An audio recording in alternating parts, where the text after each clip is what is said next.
নমস্কার বন্ধুরা। তো আজ আমি আপনাদের সামনে একটা নতুন ভিডিও নিয়ে উপস্থিত হয়েছি। আজকে আমি ওয়েস্ট বেঙ্গল ট্রেজারি রুলের একটা ভিডিও আপনাদের সামনে উপস্থিত করেছি। অলরেডি আমি West Bengal treasury rule related দুটো ভিডিও আমার চ্যানেলে আপলোড করা আছে। আপনারা আমার চ্যানেলে গিয়ে অলরেডি ওই ভিডিও দুটো দেখতে পারেন। তো আজকে আমি যে ভিডিওটা নিয়ে আলোচনা করব সেটা ওয়েস্ট বেঙ্গল ট্রেজারি রুল 2005। তো ভিডিও শুরু করার পূর্বে আপনাদেরকে একটা কথা বলে রাখি, সেটা আমি 2023-এর যারা limited departmental service for West Bengal audit and account সার্ভিসের এক্সাম দিতে চান, তারা আমার ভিডিওর নিচে লিঙ্কে বা আমার ভিডিওর নিচে কমেন্ট করে জানাতে পারেন, আমি ওখানে আমার নাম্বারটা দিয়ে দেবো। ঠিক আছে? তো আজকে আমি শুরু করছি আপনাদের যে ভিডিওটা, সেটা হচ্ছে West Bengal treasury rule related. তো আজকে প্রথম যে প্রশ্নটা নিয়ে আমি আলোচনা করব সেটা হচ্ছে, who is authorize to purchase daily news paper out of government fund, অর্থাৎ গভর্নমেন্টের কনসলিডেটেড ফান্ড থেকে, অর্থাৎ গভর্নমেন্টের খরচে কারা কারা ডেলি নিউজ পেপার কেনার অথরিটি কাদের কাদের রয়েছে। কাদের কাদের রয়েছে? প্রথমত অল মিনিস্টার্স আছে, মিনিস্টার অফ দ্য স্টেটস, তারা 8টা ডেলি নিউজ পেপার নিতে পারেন। ঠিক আছে? তাহলে প্রত্যেক মিনিস্টার বা মিনিস্টার অফ স্টেটস যারা আছেন তারা 8টা daily news paper per day নিতে পারেন। প্রিন্সিপাল সেক্রেটারি বা স্পেশাল সেক্রেটারি যারা আছেন তারা 6টা ডেলি নিউজ পেপার নিতে পারেন। যারা জয়েন্ট সেক্রেটারিজ আছে তারা হচ্ছে 3টে ডেলি নিউজ পেপার তারা নিতে পারেন। আর যারা হেড অফ দ্য ডাইরেক্টরেট আছে তারা ডেলি 3টে নিউজ পেপার নিতে পারেন। ঠিক আছে? গভর্নমেন্ট অর্ডারে এটাই আছে। এরপরে যে প্রশ্নটা নিয়ে আলোচনা করব সেটা হচ্ছে, who is the head of the office and what are the duties of the head of the office. আমাদের অনেকেরই একটা ধারণা আছে what is the head of the office বা who is head of the office এবং head of the department, এই দুটো নিয়ে আমাদের প্রায়ই দেখবেন পরীক্ষায় প্রশ্ন আসে। হেড অফ দ্য অফিসকে, হেড অফ দ্য অফিস হচ্ছে তিনি যাকে অ্যাডমিনিস্ট্রেটিভ চার্জেস, ওই দপ্তরের অ্যাডমিনিস্ট্রেটিভ চার্জেস হিসাবে ডিক্লেয়ার করা থাকবে, তাকে আমরা হেড অফ দ্য অফিস বলবো। ঠিক আছে? আর হেড অফ দ্য ডিপার্টমেন্ট কিন্তু হেড অফ দ্য অফিস হতে পারেন, যেমন কলকাতার বিভিন্ন অফিসগুলোয় হেড অফ দ্য ডিপার্টমেন্ট যিনি, তিনিই হেড অফ দ্য অফিস হন অনেক ক্ষেত্রেই। ঠিক আছে?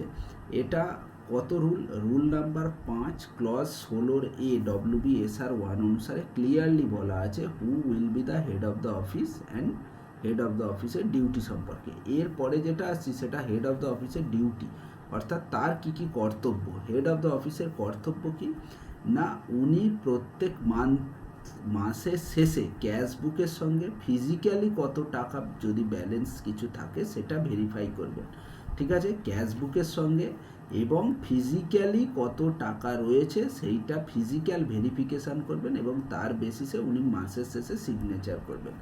নাম্বার 2, যদি কোনো ব্ল্যাঙ্ক রিসিপ্ট বুক থাকে সেইটা উনি ওনার আন্ডারে বা ওনার কাস্টডিতে লক এবং কি এর ব্যবস্থায় রাখবেন, অর্থাৎ লক অ্যান্ড কি এর মধ্যে উনি সেই ব্ল্যাঙ্ক রিসিপ্ট বুকগুলোকে রাখবেন।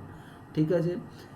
এরপরে ওনার থার্ড ডিউটি কি? থার্ড ডিউটি হচ্ছে সার্ভিস বুক, যে প্রত্যেকটা এমপ্লয়ি যে সার্ভিস বুক, তার ডুপ্লিকেট সার্ভিস বুক কিন্তু উনি মেনটেন করতে পারবেন। তারপরে ওনার ফোর্থ ডিউটিস কি না, ক্যাজুয়াল লিভ, যে সমস্ত ওনার আন্ডারে যে সমস্ত এমপ্লয়িরা আছেন ওনাদের ক্যাজুয়াল লিভ কিন্তু গ্র্যান্টিং করার অথরিটি হচ্ছে হেড অফ দ্য অফিস হিসাবে ওনার। ঠিক আছে? এরপরে উনি হচ্ছেন লিভ স্যাংশনিং অথরিটি হিসাবে কাজ করবেন। ওনার আন্ডারে যে সমস্ত এমপ্লয়িরা আছেন তাদের লিভ স্যাংশনিং অথরিটি হিসাবে কিন্তু গভর্নমেন্ট ওনাকে এম্পাওয়ার্ড করে রেখেছেন। উনি অ্যাকচুয়ালি অথরাইজ করা আছে ওনাকে ফর লিভ স্যাংশনিং অথরিটি হিসাবে। ঠিক আছে? রুল নাম্বার 151 এবং 152 WBSR 1 অনুসারে পরিষ্কার বলা আছে। এরপরে যেটা আছে সেটা হচ্ছে উনি গ্রুপ ডি এমপ্লয়িদের জিপিএফ মেনটেন করবেন। আগে জানেন যে গ্রুপ ডি এমপ্লয়িদের জিপিএফটা head of the office maintain করতো, এখন গ্রুপ ডি এমপ্লয়িদের জিপিএফটা ডাইরেক্টলি ডিপিপিজি মেনটেন করে, কলকাতার ডিপিপিজি অফিস থেকে। আচ্ছা, এরপরে উনি স্যাংশনিং অথরিটি হিসাবে কাজ করবেন। কিসের স্যাংশনিং অথরিটি হিসাবে না, কোনো জিপি ফান্ড থেকে কোনো রিফান্ডেবল বা নন রিফান্ডেবল কোনো অ্যাডভান্স নিতে গেলে সেক্ষেত্রে উনি স্যাংশনিং অথরিটি হিসাবে, অর্থাৎ উনি স্যাংশনিং অথরিটি হিসাবে ওখানে সিগনেচার করে দিতে পারবেন। তারপরে কোনো জিআইএসএস পেমেন্টের ক্ষেত্রে উনি কিন্তু স্যাংশনিং অথরিটি হিসাবে কাজ করবেন। এছাড়াও পেনশন স্যাংশনিং অথরিটি বা ফ্যামিলি পেনশন স্যাংশনিং অথরিটি হিসাবে, রিটায়ারিং গ্র্যাচুইটি বা প্রভিশনাল যে গ্র্যাচুইটি আছে সেইগুলোর ক্ষেত্রে উনি কিন্তু স্যাংশনিং অথরিটি হিসাবে কাজ করবেন। এছাড়া উনি আর কি স্যাংশন করতে পারেন, কোনো রকম এরিয়ার ক্লেম, যদি কোনো এমপ্লয়ির কোনো রকম কোনো এরিয়ার ক্লেম হয় আপ টু 3 ইয়ার্স অর্থাৎ 3 বছর পর্যন্ত কোনো রকম কোনো এরিয়ার ক্লেম হলে উনি কিন্তু সেটা স্যাংশনিং করতে পারেন। 3 বছরের বেশি পুরনো হয়ে গেলে কিন্তু উনি আর স্যাংশন করার অথরিটি ওনার থাকে না। ঠিক আছে, এরপরে কি কোনো পিরিয়ডিক্যাল ইনক্রিমেন্টস, কোনো এমপ্লয়ির যে বাৎসরিক যে ইনক্রিমেন্ট হয় বা পে ফিক্সেশন হয় সেখানেও ক্ষেত্রে উনি কিন্তু স্যাংশনিং অথরিটি হিসাবে কাজ করতে পারেন। কোনো ডিজিজড এমপ্লয়ি অর্থাৎ কোনো এমপ্লয়ি যদি মারা যায় সেক্ষেত্রে তার ফ্যামিলি পার্সনকে যে পেমেন্টের ক্ষেত্রে আপ টু 20,000 পর্যন্ত পেমেন্টের ক্ষেত্রে উনি কিন্তু সেখানে স্যাংশনিং অথরিটি হিসাবে কাজ করতে পারেন। ঠিক আছে, এরপরে যে বিষয়টা আসছে সেটা হচ্ছে function of drawing and disbursing officer. ডিডিওকে আমি আগেই বলেছি, পরিষ্কার গভর্নমেন্ট অর্ডারে বলা আছে ডিডিও হতে গেলে কোনো একজন গ্রুপ এ এমপ্লয়িকে অর্থাৎ যাদের গ্রেড পে 4400 অ্যান্ড অ্যাবাভ যারা স্কেলে আছেন তারাই কিন্তু একমাত্র ডিডিও হিসাবে ফাংশনিং করতে পারেন। তো ডিডিওর কি কি ফাংশন আছে সেইটা আমরা আজকে আলোচনা করব। ডিডিওর কাজ কি, ডিডিও বুঝতেই পারছেন ড্রয়িং অ্যান্ড ডিসবার্সিং অফিসার, অর্থাৎ গভর্নমেন্টের ফান্ড থেকে টাকা তোলা এবং ডিসবার্স করার একমাত্র অথরিটি হচ্ছে ডিডিও। তাহলে সমস্ত মানিটারি ট্রানজাকশান যেগুলো আছে, সমস্ত আর্থিক যে ট্রানজাকশান, সেই আর্থিক ট্রানজাকশানগুলো ক্যাশ বইয়েতে লেখা, এইটা কিন্তু ডিডিওর ফার্স্ট ফাংশন। ঠিক আছে, আচ্ছা, তারপরে সেকেন্ড ফাংশন কি, কোনো রকম কোনো এক্সপেন্সেস হলেও সেইটাও কিন্তু ক্যাশ বইয়েতে সঠিকভাবে রিফ্লেক্ট হচ্ছে কি না সেটাও কিন্তু রিফ্লেকশান করার দায়িত্বও কিন্তু ডিডিওর, অর্থাৎ সেটাকেও ক্যাশ বুকে তুলতে হবে, সেই দায়িত্বটাও হচ্ছে ডিডিওর। আচ্ছা, কোনো রকমের কোনো গভর্নমেন্ট মানি, সরকারি কোনো টাকাকে আমরা যখন ব্যাংকে জমা করব তার অথরিটি সেইটাও কিন্তু ক্যাশ বইয়েতে তোলার দায়িত্ব হচ্ছে কিন্তু ডিডিওর। ঠিক আছে, আচ্ছা, এরপরে এছাড়াও কি করে, অনেক রকম রিকভারিজ করে, যেমন আমাদের স্যালারি থেকে যে ইনকাম ট্যাক্স কাটা হয় বা হচ্ছে আদার্স যে রিকভারিজগুলো আছে সেই রিকভারিগুলো করার অথরিটি কিন্তু ডিডিওর। কীরকম রিকভারি, যেমন হাউস বিল্ডিং লোন, সেই এক্ষেত্রে কিন্তু জানতে হবে যে রিকভারিটা not exceeding 1/3 of the pay হতে হবে। ঠিক আছে, not exceeding 1/3 of the pay হবে। এখানে পে বলতে কিন্তু বেসিক পে প্লাস হচ্ছে ডিয়ারনেস পেকে আমরা অ্যাড করব, বোঝো ভাবো। ঠিক আছে, এরপরে এছাড়াও আমরা আমাদের স্যালারি থেকে যতটা প্রাপ্য টিডিএস অর্থাৎ ইনকাম ট্যাক্সের টিডিএস কাটতে পারবে অ্যাট দ্য রেট অফ কত পার্সেন্ট, 2.04%। কত পার্সেন্ট, 2.04%। হ্যাঁ, যে রিকভারি যদি কোনো কন্ট্রাক্টরকে পেমেন্ট করতে হয়, কন্ট্রাক্টরকে পেমেন্টের ক্ষেত্রে ইনকাম ট্যাক্স কাটবে 2.04%, এক্সিডিং যদি 20,000 টাকা পেমেন্ট করা হয়।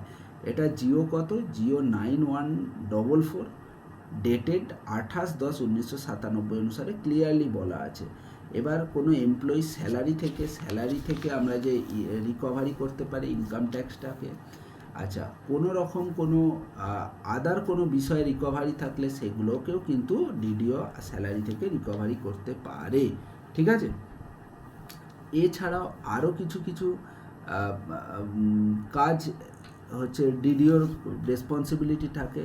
ঠিক আছে, সেগুলো কি কি আছে, যেমন কোনো এক্সপেন্ডিচার ডিডিও কিন্তু কোনো রকম স্যাংশন অর্থাৎ উপযুক্ত কর্তৃপক্ষ দ্বারা স্যাংশন ছাড়া কোনো এক্সপেন্ডিচার ডিডিও কিন্তু করতে পারবে না। ঠিক আছে, আর একটা কি, প্রত্যেকটা বিলের জন্য অর্থাৎ প্রত্যেক প্রকারের কাজের জন্য প্রত্যেকটা বিল মানে একটা বিলে 2 বা 3টে ধরনের কাজকে কিন্তু অ্যাটাচ করতে পারবে না। ঠিক আছে, প্রত্যেকটা কাজের জন্য বা প্রত্যেকটা হেডের জন্য যদি আমি বলি তাহলে প্রত্যেকটা হেডের জন্য সেপারেট বিল কিন্তু তৈরি করে ট্রেজারিতে পেমেন্টের জন্য পাঠাতে হবে। ঠিক আছে, আচ্ছা, এর জন্য একটা রেজিস্টার মেনটেন করতে হবে। অ্যাকচুয়ালি এফেক্টিভ এই বিষয়টাকে পুরোপুরি এক্সপেন্ডিচারটাকে পুরোপুরি এফেক্টিভলি দেখার জন্য একটা রেজিস্টার কন্ট্রোল রেজিস্টার কিন্তু এক্সপেন্ডিচার কন্ট্রোল রেজিস্টার তৈরি করতে পারে। এছাড়াও কি সার্ভিস বুকে প্রত্যেকটা এমপ্লয়ির অ্যানুয়াল ভেরিফিকেশান সার্টিফিকেট ডিডিও কিন্তু সার্ভিস বইয়ে এন্ট্রি করবে। এরপরে কি ডিডিও জিআইএসএস রিলেটেড সমস্ত রকম ভেরিফিকেশান বা সার্টিফিকেশান ডিডিওকে কিন্তু দিতে হবে। ঠিক আছে, এই বিষয়গুলো কিন্তু ডিডিও রেসপন্সিবিলিটি বা ডিডিওর ফাংশান থাকবে। এরপরে যে বিষয়টা যে প্রশ্নটা নিয়ে আমি আলোচনা করব সেটা হচ্ছে, ধরুন কোনো এমপ্লয়ির ওভার পেমেন্ট অফ স্যালারি হয়ে গেছে, তাকে বেশি স্যালারি দেওয়া হয়ে গেছে, সেক্ষেত্রে তার স্যালারিটাকে এই অর্থটাকে কিভাবে আমরা রিকভারি করব, রিকভারি করার পদ্ধতি কি আছে। তাহলে যদি একই ফাইন্যান্সিয়াল ইয়ারের হয়, অর্থাৎ এই ফাইন্যান্সিয়াল ইয়ার মানে কি 1 এপ্রিল থেকে আপনার পরের বছর 31 মার্চ পর্যন্ত, এই ফাইন্যান্সিয়াল ইয়ারের মধ্যেই যদি তাকে বেশি পেমেন্ট করা হয় এবং তার থেকে রিকভারি করতে হয়, সেক্ষেত্রে আমরা যে মাসে বেশি দিয়ে দিয়েছি পরের মাসে শর্ট রিকভারি, অর্থাৎ তার ধরুন কোনো মাসে 10,000 বেশি দেওয়া হয়ে গেছে, তাহলে পরের মাসে তাকে পেমেন্টে 10,000 কমিয়ে দেবো। ঠিক আছে, যদি প্রিভিয়াস ফাইন্যান্সিয়াল ইয়ারের হয়, যদি আগের ফাইন্যান্সিয়াল ইয়ারে সে বেশি নিয়ে নিয়েছে, এখন এই ফাইন্যান্সিয়াল ইয়ারে এসে সেটা ধরা পড়লো, সেক্ষেত্রে তাকে টাকাটা ফেরত দিতে হবে। সেক্ষেত্রে মাইনর হেড 911, এটা deduct recoveries for over payment, আর ডিটেলড হেডটা হবে 70। এই দুটো শুধু চেঞ্জ হবে, বাকি তার যা স্যালারি হেড সেটাই থাকবে। ঠিক আছে, বোঝা গেল?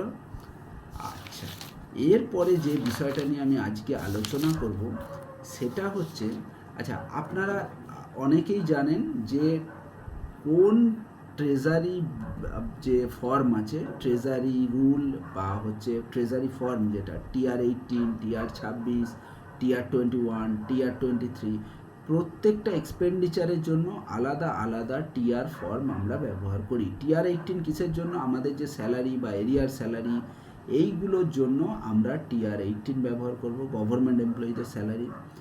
TR26-এর জন্য কি, TR26টা কিসের জন্য ব্যবহার করব, কোন এক্সপেন্ডিচারের জন্য, ওয়েজেস, অফিস এক্সপেন্সেস, হ্যাঁ, এই টাইপের যে খরচগুলো, royalty charges, publication and advertising charges etcetera, এইগুলো মেনটেন্যান্স চার্জেস, এইগুলোকে TR26-এর জন্য ব্যবহার করব।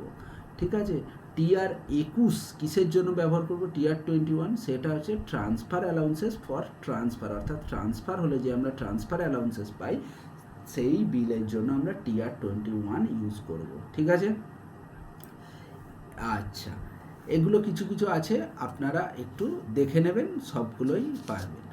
এবারে কথা একটু এর পরে যে প্রশ্নটা নিয়ে আলোচনা করব সেটা হচ্ছে, একটু আগে আমি বললাম যে স্যাংশন, ডিডিও তার ফাইন্যান্সিয়াল স্যাংশন দেখে তবেই কিন্তু বিল করতে পারবে। কম্পিটেন্ট অথরিটি ওইটা স্যাংশন করেছে কিনা ডিডিওকে কিন্তু সেটা দেখতে হবে। এবার কথা হচ্ছে, এই স্যাংশন, ফাইন্যান্সিয়াল স্যাংশনে কি কি জিনিস এখানে থাকবে, ডিডিও কি কি জিনিস দেখবে। ফাইন্যান্সিয়াল স্যাংশনে পরিষ্কারভাবে থাকতে হবে কি পারপাস, অর্থাৎ কি উদ্দেশ্যে টাকাটা স্যাংশন করা হলো বা অ্যাকর্ডেড করা হলো, সেটা কিন্তু ওখানে ক্লিয়ারলি মেনশন থাকবে। কোন ট্রেজারি থেকে এই বিলটা পেমেন্ট হবে, সেই স্পেসিফিক ট্রেজারির নামটাও কিন্তু ওই ফাইন্যান্সিয়াল স্যাংশনে কিন্তু উল্লেখ থাকবে। কোন অফিসার ডিডিও হিসাবে কাজ করবে তারও কিন্তু ওই ফাইন্যান্সিয়াল স্যাংশনে উল্লেখ থাকবে। তারপরে ওই কোন হেডে, অর্থাৎ বিলটা কোন হেডে, মেজর হেড কি, তার মাইনর হেড কি হবে, সেটা ক্লিয়ারলি ওই স্যাংশন অর্ডারে কিন্তু থাকবে। এরপরে কি, এইগুলো কিন্তু ক্লিয়ারলি ওই স্যাংশন অর্ডারে থাকবে। এবং স্যাংশন অর্ডারে কি থাকবে, স্যাংশন অর্ডারে যিনি ডেলিগেট করে দিচ্ছেন, অর্থাৎ যিনি এটা স্যাংশন করছেন, উনি নিচে এখানে DFPR রুল অনুসারে ওনার সেই স্যাংশনিং অথরিটি বা স্যাংশনিং পাওয়ার আছে কিনা সেটাও কিন্তু দেখতে হবে। ঠিক আছে, ওকে, বোঝা গেল। এরপরে যে বিষয়টা নিয়ে আমি আলোচনা করব, যে প্রশ্নটা, সেটা হচ্ছে কন্টিনজেন্ট এক্সপেন্ডিচার সম্পর্কে আপনাদের ধারণা আশা করি রয়েছে। কন্টিনজেন্ট মানে বুঝতেই পারছেন, যেটা কি না ইনসিডেন্টাল বা আদার এক্সপেন্সেস, যেটা কোনো কাজ করতে গেলে বা কোনো অফিস চালাতে গেলে যে ধরনের খরচগুলো প্রয়োজন হয় তাকেই আমরা কন্টিনজেন্ট এক্সপেন্ডিচার বলবো। ঠিক আছে, এবার কথা হচ্ছে এই কন্টিনজেন্ট এক্সপেন্ডিচারকে কয় ভাগে ভাগ করা যায়। কন্টিনজেন্ট এক্সপেন্ডিচারকে আমরা 5 ভাগে ভাগ করতে পারি। কি কি 5টা ভাগ? ফার্স্ট হচ্ছে কন্ট্রাক্ট কন্টিনজেন্সি, নাম্বার 2 হচ্ছে স্কেল রেগুলেটেড কন্টিনজেন্সি, নাম্বার 3 হচ্ছে স্পেশাল কন্টিনজেন্সি, নাম্বার 4 হচ্ছে কাউন্টার সাইন কন্টিনজেন্সি, নাম্বার 5 হচ্ছে ফুললি ভাউচড কন্টিনজেন্সি। এবার কথা হচ্ছে কন্ট্রাক্ট কন্টিনজেন্সি কি? কন্ট্রাক্ট কন্টিনজেন্সি হচ্ছে লামসাম অ্যামাউন্ট, যেটা ডিডিওর কাছে দেওয়া হয় ফর কি এক্সপেন্ডিচার, কোনো কিছু নির্দিষ্ট খরচ করার জন্য, কোনো নির্দিষ্ট মানে স্পেসিফিক কোনো অবজেক্টে নির্দিষ্ট খরচ করার জন্য একটা লামসাম অ্যামাউন্ট ডিডিওর এন্ডে দেওয়া হয় খরচ করার জন্য, তাকে আমরা কন্ট্রাক্ট কন্টিনজেন্সি বলবো। বোঝা গেল? তারপরে হচ্ছে স্কেল রেগুলেটেড কন্টিনজেন্সি। কি বলবো? যে স্কেল রেগুলেটেড কন্টিনজেন্সি মানে কি ডিডিওর হায়ার অথরিটি পরিষ্কার একদম স্কেল রেগুলেটেড, অর্থাৎ যে সমস্ত কন্টিনজেন্সি চার্জেস হচ্ছে রেগুলেটেড বাই স্কেল, অর্থাৎ নির্দিষ্ট স্কেলে রেগুলেট করা হবে এবং যেটাকে ফিক্স আপ করে, যেটাকে নির্ধারণ করবে, কে নির্ধারণ করবে? ডিডিওর হায়ার অথরিটি। ঠিক আছে, তাকে আমরা স্কেল রেগুলেটেড কন্টিনজেন্সি বলবো।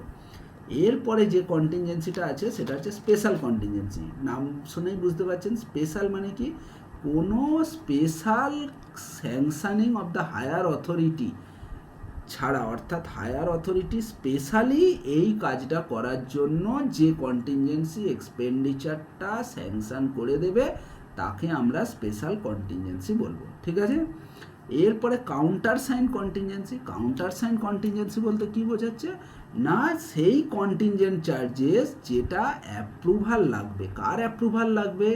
হায়ার অথরিটি বা কন্ট্রোলিং অথরিটির অ্যাপ্রুভাল লাগবে এই ধরনের খরচগুলো করার পূর্বে। বোঝা গেল? তাকে আমরা কাউন্টার সাইন কন্টিনজেন্সি বলবো। এরপরে যে কন্টিনজেন্সিটা এক্সপেন্সেস আছে তাকে আমরা বলবো কি fully vouched contingency. Fully vouched contingency বলতে কি বোঝাবো না, যে সমস্ত expenditure DFPR delegation of the financial রুলে পরিষ্কার বলা আছে কোন অফিসারের কতদূর পর্যন্ত এক্সপেন্ডিচারকে স্যাংশন করার অথরিটি রয়েছে। তো সেই ডিএফপিআর অনুযায়ী কোনো অফিসার তার নিজে যতদূর ক্ষমতা রয়েছে সেই ক্ষমতা পর্যন্ত স্যাংশন করে দিতে পারে, তাকে আমরা সেই স্যাংশন অর্ডারের রেসপেক্টে যখন কোনো পেমেন্ট হবে তাকে আমরা বলবো ফুললি ভাউচড কন্টিনজেন্সি। বোঝা গেল? ওকে, এরপরে what are the essential condition. Essential condition কিসের? In respect of making expenditure out of consolidated fund. অর্থাৎ কনসলিডেটেড ফান্ড থেকে, আমাদের গভর্নমেন্টের 3টে ফান্ড আছে, আমি আগেই আলোচনা করেছি আগের ভিডিওতে।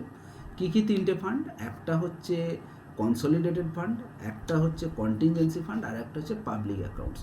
তো কনসলিডেটেড ফান্ডেই নর্মালি সরকারের বিভিন্ন আয় এবং ওখান থেকে সরকার বিভিন্ন ব্যয়গুলো নর্মালি করে থাকে।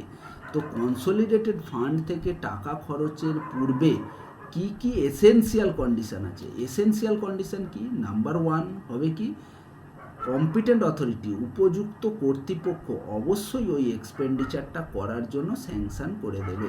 ঠিক আছে, আর provision of fund for making such expenditure, ওই টাকাটা কোথা থেকে খরচ হবে বা কি পারপাসে খরচ হবে তার প্রভিশন কিন্তু ওখানে মেনশন করা থাকবে। তারপরে কি এক্সপেন্ডিচারের যে খরচ করার প্রভিশনটা কনস্টিটিউশন বা আমাদের যে সংবিধান সেই সংবিধান অনুসারে হতে হবে, অর্থাৎ আমাদের যে সংবিধান যে ফিনান্সিয়াল রুলগুলো লিখেছে সেই রুল অনুসারে কিন্তু ওই এক্সপেন্ডিচারকে প্রভিশন থাকতে হবে। ঠিক আছে, আচ্ছা, এই এক্সপেন্ডিচারটা কিন্তু ফাইন্যান্সিয়াল যে প্রপার্টি আছে, অর্থাৎ আমাদের যে করার পূর্বে যে ফাইন্যান্সিয়াল প্রপার্টি কি আমি আগেই বলেছি, ফাইন্যান্সিয়াল প্রপার্টিতে পরিষ্কার বলা আছে কেউ তার নিজের উদ্দেশ্যে অর্থাৎ নিজের বেনিফিট করবে এই রকম কোনো খরচ সে নিজে করতে পারবে না। ঠিক আছে, খরচটা হবে ফর দ্য পাবলিক সার্ভিস। ঠিক আছে, তো এই জিনিসগুলো কিন্তু থাকতে হবে, তবেই এক্সপেন্ডিচারটাকে করা যাবে সরকারের কনসলিডেটেড ফান্ড থেকে। বোঝা গেল? আচ্ছা আচ্ছা, এরপরে যে প্রশ্নটা নিয়ে আলোচনা করব, responsibility of the controlling officer in respect of expenditure out of government fund.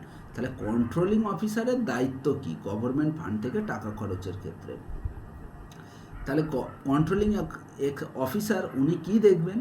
উনি দেখবেন এক্সপেন্ডিচারটা প্রয়োজন আছে কিনা, অর্থাৎ নেসেসারি কিনা। উনি দেখবেন এটা যে রেটটা দেওয়া আছে ভাউচারে সেই রেটটা ফেয়ার এবং রিজনেবল কিনা। উনি আর কি দেখবেন না প্রিভিয়াস স্যাংশন, এই এক্সপেন্ডিচারটা করার জন্য উপযুক্ত কর্তৃপক্ষ বা প্রিভিয়াসলি কোনো স্যাংশন করে দিয়েছে কিনা। ঠিক আছে, ভাউচারগুলো যে ভাউচারগুলোতে পেমেন্ট হচ্ছে সেই ভাউচারগুলো ইন অর্ডারে আছে কিনা, ক্যালকুলেশানটা যোগ বিয়োগটা ঠিকঠাক আছে কিনা, এক্সপেন্ডিচারটা যত টাকা গ্র্যান্ট গভর্নমেন্ট দিয়েছে বা ডিপার্টমেন্ট দিয়েছে তার মধ্যেই আছে কিনা। হ্যাঁ, এই জিনিসগুলো উনি দেখে নেবেন। আচ্ছা, তো মোটামুটি এই ছিল আজকের বিষয়। আমি চেষ্টা করলাম যে ওয়েস্ট বেঙ্গল ট্রেজারি রুলের বাকি বিষয় যেটা আমার বাকি ছিল, এটা থার্ড লেকচারে আমি সেটা কভার করার। তো বন্ধুরা, এই বিষয়টা আমি আজকে আপনাদেরকে আলোচনা করলাম। এর পরের যে ভিডিওটা নিয়ে আসবো সেখানে ওয়েস্ট বেঙ্গল ফাইন্যান্সিয়াল রুলের বাকি যে পারচেস পলিসি সেই পলিসি নিয়ে আমি আগামী দিন আপনাদের কাছে একটা ভিডিও আনবো। তো ভিডিও শেষ করার পূর্বে আবার বলে রাখি, যারা 2023-এর limited departmental service for West Bengal audit and account service দিতে চাইছেন তারা আমার ভিডিওর নিচে কমেন্ট করে জানাবেন। ঠিক আছে, এই বলে আজকের ভিডিও আমি শেষ করছি। নমস্কার।